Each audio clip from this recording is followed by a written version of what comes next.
All right, wants to hesitate on the record. There we go. So we get praise, esteem, and honor to the Most High Yahweh Hashem Yahushua this day. I'm gonna show y'all something, man.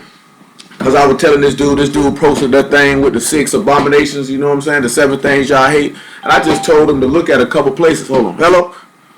Yeah, hey, Dwight. Just studying. How you doing? Hey, Tony. How you doing? Hey. Good to hear you. Yeah, good. Good to hear from you, man. So, instead of zeroing in on what I mentioned to him, this guy posts the whole chapter. We won't look at the whole chapter. We'll look at a little bit of it. But John 5:39, as I retrieve this book over here. 5:39. Search the scriptures, for in them you think you have eternal life, and they are they which testify of me. And you will not come to me that you might have life. I receive not honor from men, but I know you, that you have not the love of Elohim in you. Let's look at Proverbs chapter 24 and verse 1.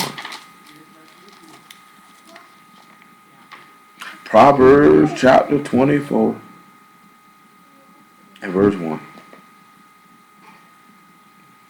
And he says, hold on, oh, what's that 20? Well, I did look at something at 24. 26, okay, yeah, 24.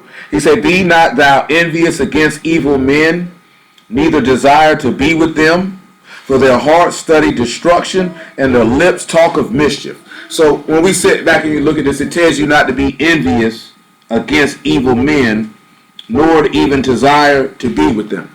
You know what I'm saying?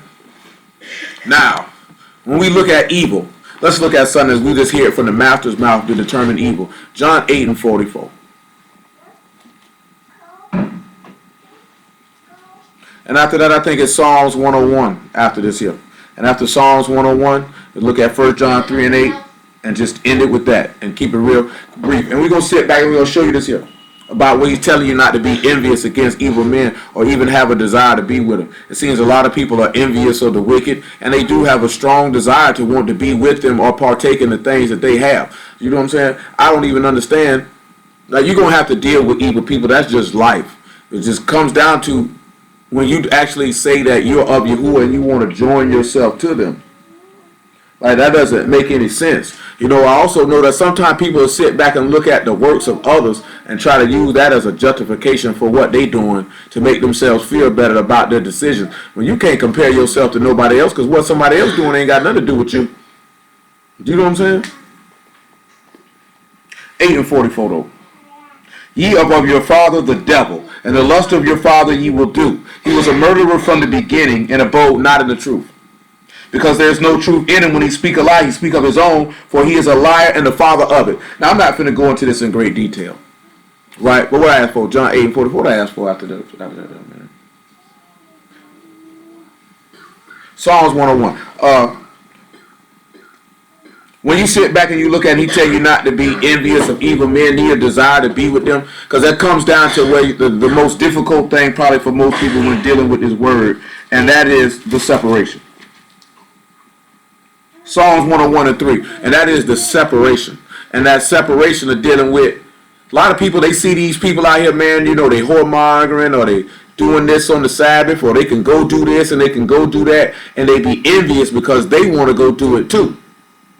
You know what I'm saying? So therefore they have a desire to actually want to go be with these people and partake in their evil deeds. After we read Psalms 101 and 3, we'll look at Romans chapter 1 and about verse 28.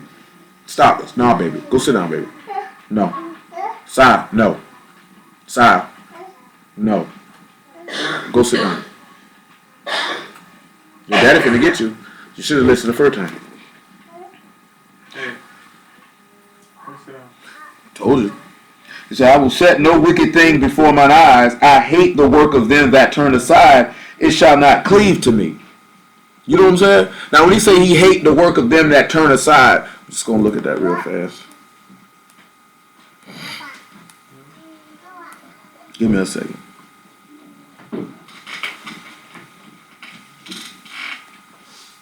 We look at them that turn aside, right? He said, I hate the work of them that turn aside. It's just coming in my head, so I'm going to have to deal with that, and I'm going to have to work that.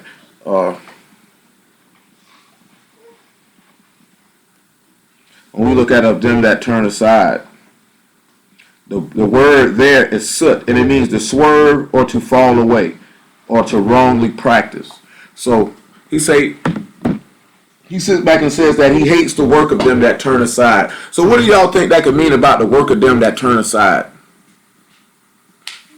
Well, let's look at Romans 1:28, and let's look at the work of them that turn aside. He said that will not cleave to me. If something cleave to you, that means you don't become a card one or one with it. You've joined yourself to it. After that, Acts chapter 2 and 35, after this Romans chapter 1. 1 and 28, right?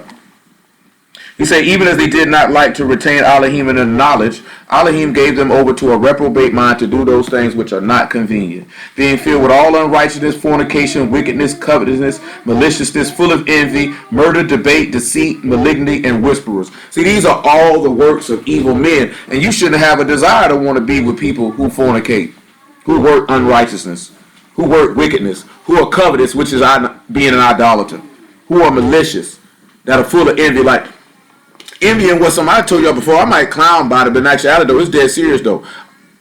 Men should nobody, period, should be jealous. That is a weak emotion. You know what I'm saying? When you're envious of somebody, that means you want what they have. When everybody has the same opportunities to be able to do the same things, I don't see how somebody could be envious of anyone. You know what I'm saying? You know what I'm saying? He say the murder, the debate, the deceit, the malignity, the whisperers. You know, a lot of people get upset and talk about ain't nothing wrong with debating. But y'all know what debating is. See, you can sit back and you can look at it right when the scribes and the Pharisees came. Let's look at an example where the master wasn't fit to debate with these people since I mentioned this here. Go to Matthew chapter 22. Just hold this Romans chapter 1 and go to Matthew 22.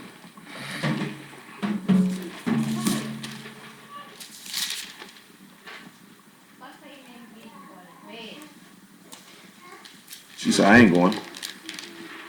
So you'll never take me alive. Matthew 22 and 15. She said, you'll never take me alive, copper.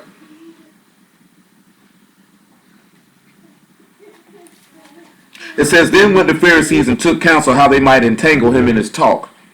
And they sent him out unto him their disciples with the Herodians, saying, Master, we know that thou art true and teach the way of Elohim in truth. Neither care thou for any man, for thou regard not the person of men.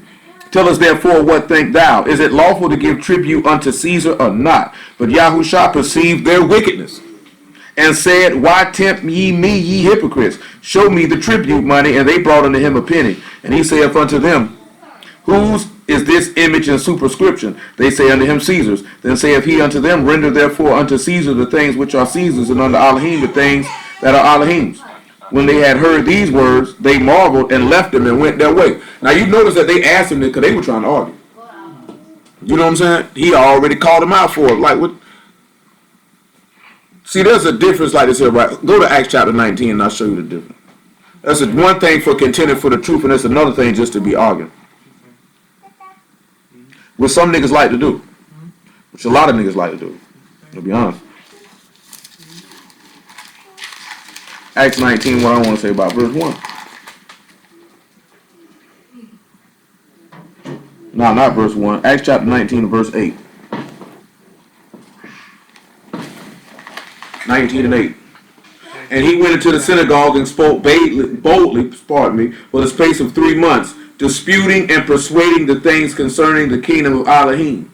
But when divers were hard and believed not, but spake evil of that way before the multitude, he departed from them and separated the disciples, disputing daily in the school of one Tyrannus. And this continued by the space of 2 years, so that they all which dwelt in Asia heard the word of the master Yahushua, both Yahudim and Greek. Now see, what he's trying to do is he's trying to persuade these people.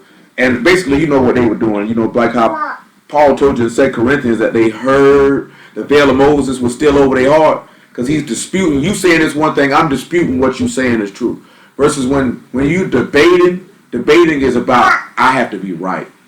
You know what I'm saying? And it also has to be that in a debate, the truth is not actually the end game. The truth is about who has the most persuasive argument. You know what I'm saying? Because there's many debates that where somebody has won them and their stance was not correct. You know what I'm saying? They just had the more persuasive argument. That's why the one time that I was on my man show about that, and I'm like, it's not about who wins or loses this debate, because that's all you dudes care about. Who won the debate? Who won the debate? It's not about who won. You know what I'm saying? It's about what's right. Because somebody's going to hell at the end of the day on one side of this matter. Somebody is right and somebody is wrong in the eyesight of the Most High. Not the eyesight of man. It doesn't really matter. You know what I'm saying? And again, and the word in Greek for debate is just going to be quarrel, strife, or contention, or wrangling. You know what I'm saying? Because 9 times out of 10, when people debate, it be strife. Niggas be having beef on the low. You know what I'm saying? Like them scribes and Pharisees had beef with this man on the low. That's why they came and sized him the way they came and sized him about it. And that's why he said he perceived their wickedness. You have to ask yourself, why does it say the master perceived their question was wickedness? Because he already knew what they were coming for. They were coming for strife. They were coming for quarrel. They were coming for wrangling, because it said they were trying to entangle him in his talk. And discord. You know what I'm saying? It didn't even discord, because it wasn't nobody they were trying to separate. They said they were trying to catch him in his talk. Oh. You know what I'm saying? So I mean, that could have caused discord, right? Amongst the people that was the people was already separated because of him. But see, you got to take into account of what it said, why they did it. So they wanted to catch him in his talk. So they came with strife and content. They were coming to contend off the rip. This was not a sincere question. I didn't really want to answer to this question. I wanted to argue. You know what I'm saying? It's no different. I told you to say I talked to them dudes that I spoke to Wednesday, Saturday night. And I'm letting them know, like, hold on. Hello? Hello? Yeah. So, like I told the dude, I say, bro, when I spoke to you, and after I stated my perspective on what was being discussed, the first thing out of your mouth was, let me tell you why you wrong. That was the first thing came out your mouth. You know what I'm saying? When I said something to you, I said, hey, man, I noticed that y'all are quoting these verses from these epistle letters, and you're not validating anything out of the Old Testament to back up what you're saying. You're just reading this verse and stating it as if this is fact based off what this epistle letter says. I said, man, you know you can't do that. You know what I'm saying? Because y'all are professing yourselves to be scholars and learn men of the book and scribes, so you ought to know this. See, you're putting yourself out there like this, so therefore I'm going to hold you to that you know that. Then I gave him the perspective of why I won't call myself a Christian versus calling myself a Yahudi. Now, one time did I say them niggas was wrong, or they was this, or they was that. Like this nigga told me, so you're saying it's a sin to call ourselves a Christian? I never said that. You did. Do you know what I'm saying? So you must feel like it's a transgression against the Most High. Because I didn't say it was a sin. All I said was, let me tell you why I wouldn't do it. Do you know what I'm saying? So that means when you come back on, let me tell you why you wrong, you weren't listening, and you came with a specific purpose to argue. You showing yourself that that's all you really want to do. Because I didn't come at you like that. You know what I'm saying? That's not a y'all right there. That's of the flesh. You know what I'm saying? And stuff like that, they feel like if they succumb to say, yeah, you right, that make them weak. You're still going to hell, so you are weak though. Because you're too weak, because you're not strong enough to say, you know what, I can see that perspective scripturally why you would state that. I might need to readjust my stance. So you still weak as a man because you too proud to sit back and adjust your perspective on looking at the book differently than what you thought. Well, you claiming that you so wise and you being led by the Spirit and all this stuff, just show yourself a lie. It's not a big deal if niggas say, hey man, you ain't got no Old Testament to back up calling yourself a Christian, sir. You know what I'm saying? You don't have that. What's in the New Testament? Hey. No doorbells, please. Sorry. No doorbells. Sorry. Like it's mentioned 4 times. And only one time is it quote unquote used out the mouth of a Hebrew. And that's in 1 Peter. The other times it's someone else that is not of our nation making this statement. You know what I'm saying? So that's their term. That's a derogatory term. You know what I'm saying? They didn't use that term. You can't try to make yourself feel better because it means I'm a follower of Christ. Where is your book at that says that means that's a follower of Christ? So then they'll play, well, it's Roman Christianity. Man, are you playing games like, why wouldn't you just call you? Because Paul was not of the tribe of Judah, but he called himself a Yahudi. Because you had Hebrews say it's disrespectful to call somebody from Benjamin a Jew. Obviously not, because Paul was not from Judah. He called himself that repeatedly. He didn't find that to be of offense. Do you think everybody that was in captivity in Babylon, when you see the Medes and Persians, that all of them were Jews? That all them from the tribe of Judah? No. Because we already know that from the book of Luke with the prophet Anna. She was from Asher. You know what I'm saying? So that's just common sense. But I got something else on that. Come on back to this Romans chapter 1 though. And then we swing back to Psalm 101. And then finish what I got in Proverbs 24. And this something just came to my head, but it just fell right back out though. Oh, now I remember. I probably hit that too. Because this lady kept asking that on the show. Why does it matter if you're a Hebrew or not? What does that mean? All I hear is division and separation. It's not really. That's what she kept saying. You know what I'm saying? It's a black lady, man. She was talking real greasy. Like, I'm not like them. See, I go hard. That's not a commendable aspect for a woman to talk about she go hard for the word against other men. That's quite deplorable and despicable if you ask me. You ought to be a woman to sit down and be dainty and keep your mouth closed. That's not an arena for you. And you can try to get all amped up and masculine all you want to. I'm not finna argue with you. I'm not finna argue with no woman about no book. I will stop that conversation real fast. You gonna argue with the wall. 1 and 28, right? 29, right? Being filled with all unrighteousness, fornication, wickedness, covetousness, maliciousness, full of envy, murder, debate, deceit, malignity, whisperers, backbiters, haters of Elohim, despiteful, proud, boasters, inventors of evil things, disobedient to parents, without understanding, covenant breakers, without natural affection, implacable, unmerciful, who knowing the judgment of Elohim that they which commit such things are worthy of death, not only do the same, but have pleasure in them that do them. You know what I'm saying? Now this man say if you have pleasure in people who do these things, that you are worthy of the same execution of judgment that they are.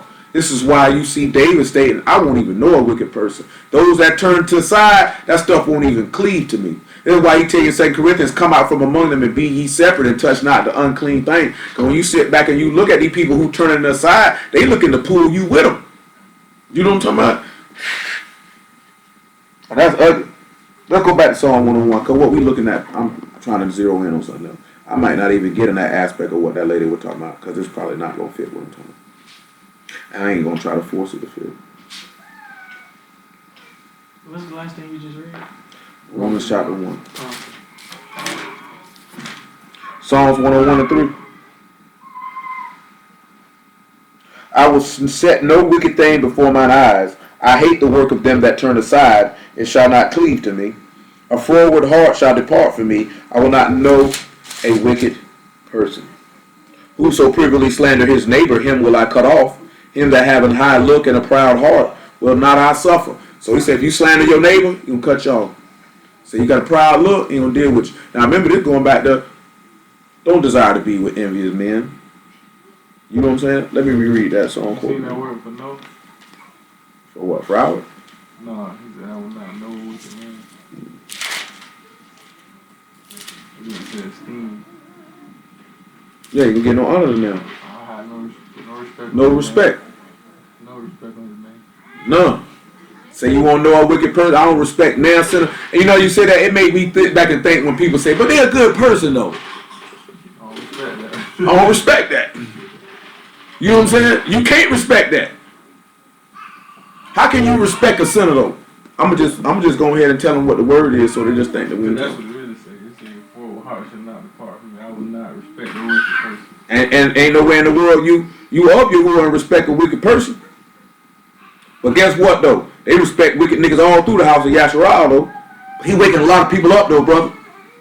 See, we still see, he letting people know he Israel. I don't esteem that nigga. You know what I'm saying? Screw that nigga and the woman who bear him and the paps he suck. That's how you supposed to look at it. That's what the book say. He said, Israel. So that's what they scream though when nigga get caught out there, right? Celebrity too, the celebrity dude. This is what the word say right here, right? It's yada. And it says to know, to learn to know, to perceive, to find out, discern, to discriminate, distinguish, to know, here it is, to recognize, to acknowledge or confess, to be acquainted with, to be known or to make wise. And since he said that, then he said, I won't know no wicked person. I know I mentioned 1 John 3 and 8, right? Look at 1 John 3 and 5 though. That man said, you won't respect a wicked. He said, I won't respect a wicked person. Well, that's gonna get a lot of people cut off right there. Then there's a lot of people esteemed. It just make me think about what somebody said to me about that. They're a good person, according to who? You respect and admire and esteem a wicked person. You know what I'm saying? Ain't no way in the world. We ain't talking about a nigga did something. I'm talking about this nigga's desperately wicked. You Put don't. respect on his name. Yeah, I know it. I'm gonna respect that fire he gonna catch. He gonna get his mind right. And I ain't trying to catch it with him. Nigga had all that to himself. 3 and 5, right? I'll read 4 then. Whosoever commits sin transgress also the law, for sin is transgression of the law. Ye know that he was manifested to take away our sins, and in him is no sin. Whosoever abide in him sin not. Whosoever sin have not seen him, neither known him. So right this here, right? He said, if you sin, he ain't even know you. So guess what? Obviously, you can't respect him. You know what I'm talking about? But hold on, let's look at something what the master said. Because he said he won't know a wicked person, right? Matthew 7 and 17. I'm going to try to get here around here to the women. Even if I just got to do this women thing once a week, because I really would want them to all be present. Not on the phone, but right there in front of my face.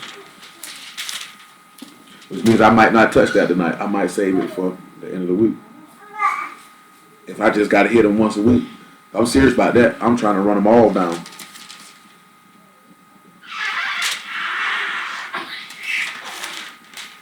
I got something for that too, but I just hit my head a little early.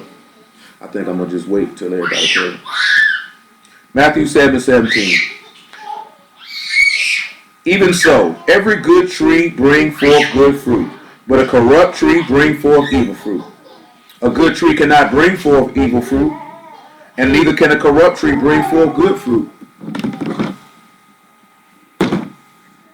Every tree that bring not forth good fruit is hewn down and cast into the fire. Wherefore by thy fruits ye shall know them. Not everyone that saith unto me, Master, Master, shall enter into the kingdom of Shamahim, but he that do the will of my Father which is in Shamahim. Many will say to me in that day, Master, Master, have we not prophesied in thy name, and in thy name cast out devils, and in thy name done many wonderful works? Then I will profess unto them, I never knew you.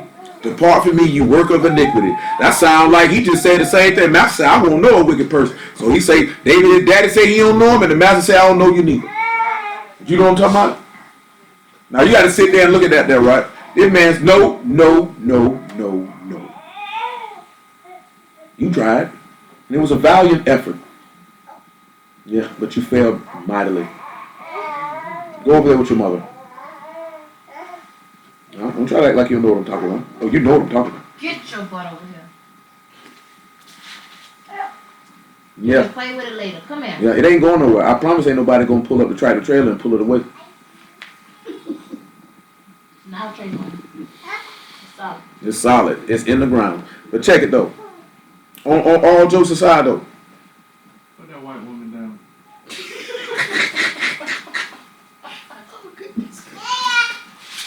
Leave him alone. Hey, let it go. Say put that white woman down. Hey, get it.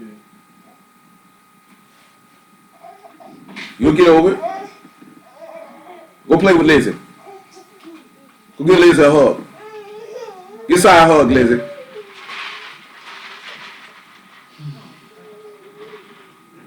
Yeah, she don't know. The only one she see when she give him a hug as soon as they walk in the door is Muff. I don't know why. She see Muff, she call her name out, go give her a hug. She can give her a hug now though. Wow. Wasn't that special?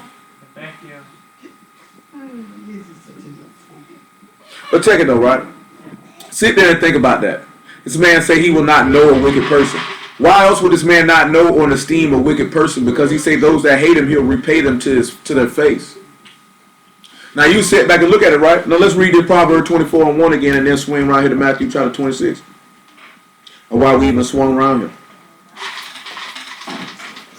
Matthew 24:1 says, Be not thou envious of evil men, neither desire to be with them. For their hearts study destruction, and their lips talk of mischief. See, this is the reason why he tell you not to be with evil men, because he say their heart studies destruction. So let's sit back and see what this could mean about their heart studying destruction. Keon, this stuff on the table,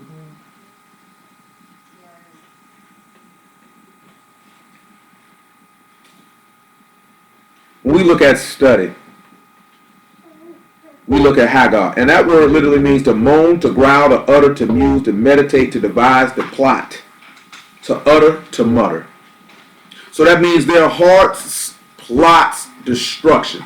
Let's swing around here and look at Proverbs chapter 6, verse 16. I guess we'll do a refresher since we ain't talked about it in a while, because we ain't focused on it a long time. Just for somebody who may have never heard it before. Because I know that particular matter might be about 2 years old, literally. Proverbs 6 and 16. He say their heart, before we look at Matthew 26, it says their heart studies or plots destruction. Proverbs 6 and 16. And then Proverbs chapter 26. And all this is based off of because a dude posted something in that Proverbs 6. And I just told him, how about you check these 2 verses out? Tell me how you see the Mashiach in that. He decided to post the whole chapter. Thanks a lot, guy. Thanks a lot. This guy always posts the whole chapter. Nobody's going to read that on social media, bro. Nobody's going to read that. Now, they may go read it at home, but if on a comment you're trying to look and go. I'm not trying to read 30 verses with you, man. You know what I'm saying? Thank you for giving me this little white man with this soccer ball on his shirt. Take that white man away from me. Yeah. My attention's being short.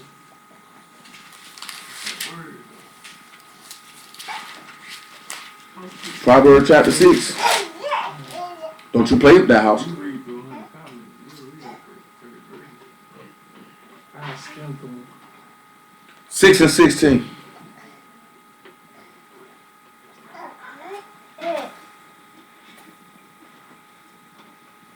These 6 things doth Yahuwah hate, yea, 7 are abomination unto him.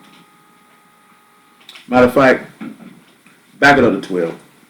This is now in this book I have, this is a warning against sowing discord. Now you'll see a little bit of discord. Didn't I say stop? Why? Hey, come here. Now your father's going to get you. Come here. Don't get your bum tanned. A naughty person, a wicked man walk with a froward mouth. Now let's sit back and look at that. It says a naughty person and a wicked man walks with a froward mouth. A naughty person.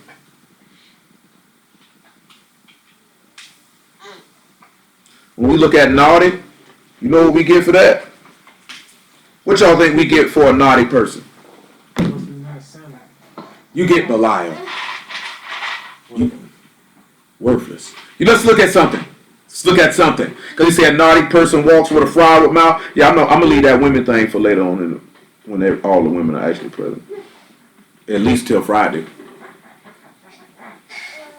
When we look at froward, that word means distortion or crookedness or perversity. So let's look at something, right? Let's look at Deuteronomy 13. And let's look at something with a man of Belial. And then let's look at 2 Corinthians chapter. Matter of fact, before we look at that, it's something else. Just let me pause. Then 2 Samuel 23. Hey, y'all. Don't hurt each other. Be nice. Let's look at something, just a quick hit on sons of Belial, because there's many examples of sons of Belial, but I'm not going to deal with them right now. 13 and 12. Actually, 13 and 13. Deuteronomy 13 and 13. And it's going to tie into the 1 John 3 and 8 and the John 8 and 44. You know what I'm saying? And all of this here. When you look at it, says a naughty man, a naughty person, a wicked man walk with a froward mouth. So a son of Belial distorts things. So then we'll sit back and look at how sons of Belial distort things or pervert things or make things look to be. Make things that are straight look crooked. And make things that are crooked look straight. All in the means of separating men from one another. Certain men, the children of Belial, are gone out from among you and having withdrawn the inhabitants of the city, saying, let us go and serve other gods which you have not known. Then thou shalt inquire and make search and ask diligently, and behold, if it be truth, the thing certain men that such abomination is wrought among you, then he say you ought to kill him. Now I'm going to just mention a couple because I'm short on time. It's 8 o'clock. I'm not going to be going all night. Even though ain't nobody got nowhere to go tomorrow. I forgot about that. Ain't nobody got nowhere to go tomorrow. So I ain't really got to speed it up. Not do it. So right, look at 2 Samuel 23. I just thought about that. Ain't nobody got to go to work tomorrow. You don't know that? Ain't no Saturday. It is for the white folk. Dancing the white folk on Fayetteville, Uber online. Yeah, but Uber is voluntary. Ain't nobody telling you got to clock in. Matter of fact, they send an email saying, hey, if you don't want to drive, spend some time with your family. And if you got a car payment to shoot us, this how you can shoot if you don't want to drive. Over real though. I'm about to say that daycare coming. I'm Ubering tomorrow. I mean, some people get what though? But nah, like, yeah, it's a choice. I'm gonna wake up. I hustle every night. I ain't Ubering in the daytime. Yeah. My schedule don't change. You know what I'm saying? Ain't nothing changing. I'm like, oh, it's Thanksgiving, man. I don't want none of you drunk, hungry niggas in my vehicle. They gonna be drunk and full. They gonna be hungry.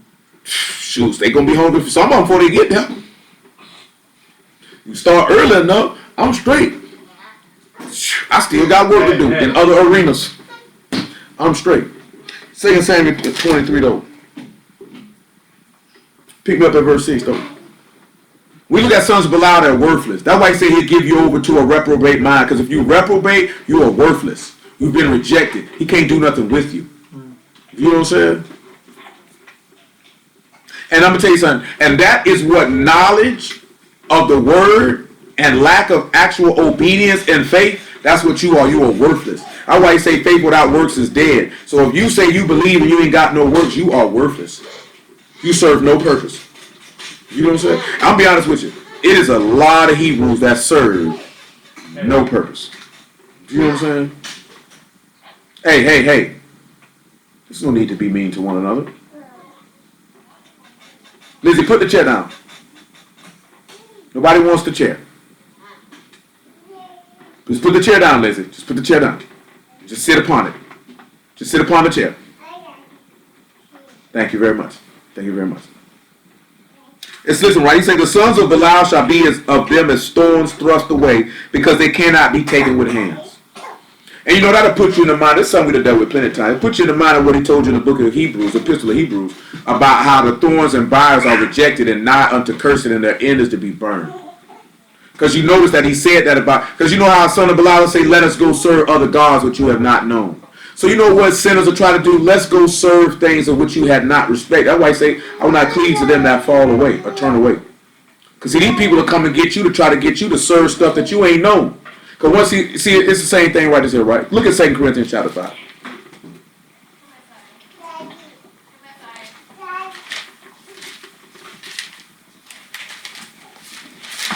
Second Corinthians chapter 5, right?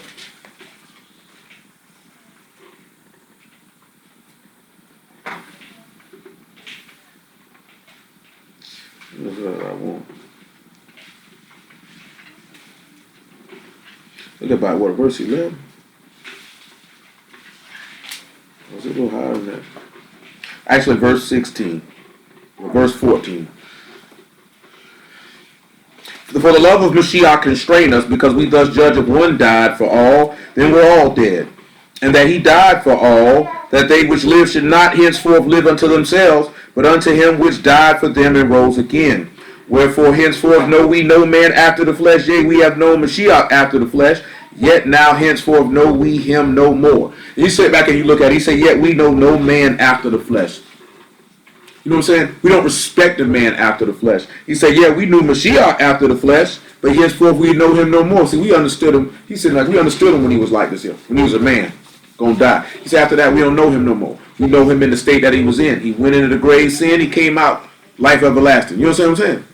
You sit back and you look at it, right? When you say you hit that water, you say, I don't know sin no more. I don't know no man after the flesh. We ain't got no business esteeming it. You know, that, and our people like this here, right? There's some stuff, right, you can respect. Okay, I respect your business acumen. But it seems like a lot of, or I respect your musical ability or your acting ability. But our people in particular will go real hard about respecting evil works of people. You know what I'm saying? And really lifting up evil people. It's like this here, right? A black person now say Obama is good and Trump and Hillary Clinton are evil. But they're all evil, though. You know what I'm saying? There's no levels to evil. You're either evil or you're not. You know what I'm saying? You don't get to pick and choose and say, well, I think he was all right. Close your leg, and I don't think this one was. You know what I'm saying? That's not just judgment. He said you won't respect. There's no way you can say you can respect Elohim and you respect Obama. We know we can't respect Trump. Trump been married 3-4 times. You know what I'm saying? This man sitting here talking about grabbing women by the vaginas, and I'm rich, and I can sleep with whoever I want to sleep with. You know what I'm saying? This man been horny for years. But that's what happens when you got a lot of money. You know what I'm saying? And you don't have nothing to hold you back. That's why he say, see, this is a key thing, and it's always quoted wrong. You know, he didn't say that having money was the root of all evil. This man said the love of it is. You know what I'm saying? Because when you love money, that means you're covetous. This means you're an idolater. Which means there's nothing that you wouldn't do. This has become your God. There's nothing that you won't do to get it. I always say you get pierced through with many sorrows. Because you love it, you'll do anything for it. I've seen people that will do anything for money. Some people, you know people who have it, you haven't actually seen them like this nigga will do anything for $1. You know what I'm saying? Yeah, there are dudes out here that will sell their body to another man for some money. There are women who sell their bodies to men and women for money. You know what I'm saying? It's people who will rob and kill for money. Not kill this person because they took something from them, but this person say, hey, I give you $100,000, you kill them. You don't even know what they did. They ain't even done nothing to you. You know what I'm saying? You love that money enough, I'll go take their life. You ain't saying nothing. You know what I'm saying? It's people that will pull all types of scams. It's people because they love money, the things that they get, that they will get in relationship with people and string them along just to get what they can get up out of them. You know what I'm saying? Because they love money that bad. Because they know this person got this, and they feel like if I do this or I do that, or I show some man of interest, or if I lay with them, that this person will buy me this and take me here and give me that. Because of their love for that, and they don't realize that love for that currency and the things that currency can produce causes you to become a whore, male or female. Because men do it too. There's no exception to that. You know what I'm saying? It's not gender specific. You know what I'm talking about? It's men right now that, shoot, I ain't even gonna say for the love of money, just because they ain't got nowhere to live. They will sit back and get down with a chick real fast. And there's some dudes that know that, well, if I blow on her booty real good, if I do this here, do that there, she'll buy me this and give me that. Dudes do it though, and plot on it. Well, you must have been, what you gonna use a gigolo, boy? No, bro, I'm just laughing. You Look said at your face, though.